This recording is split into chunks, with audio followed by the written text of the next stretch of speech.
Le Renouveau démocratique est en train de tisser des liens avec les différentes communautés de la Côte d'Ivoire dans le cadre de sa campagne de sensibilisation et de mobilisation du parti.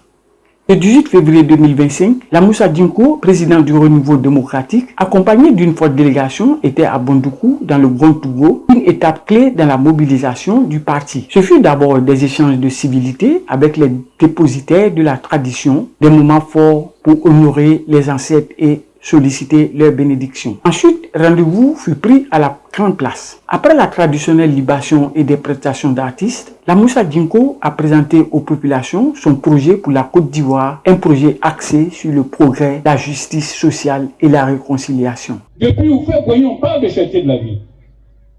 Sous Bédier, on a parlé de cherté de la vie. Sous Laurent Gbagbo, on a parlé de cherté de la vie. Sous M. Ouattara, on parle de cherté de la vie. C'est parce que le modèle économique qu'ils ont, ils ne peuvent pas changer ça. Et tant qu'ils seront là-dedans, vous allez être pauvres. Ils ne vont jamais pouvoir vous sortir de cette crise. Et vous allez toujours être là-dedans. C'est pourquoi la prochaine fois, posez-leur réellement des questions. Moi, je ne suis pas là pour venir vous distribuer des sacs de riz. Je ne suis pas là pour venir vous distribuer de l'huile.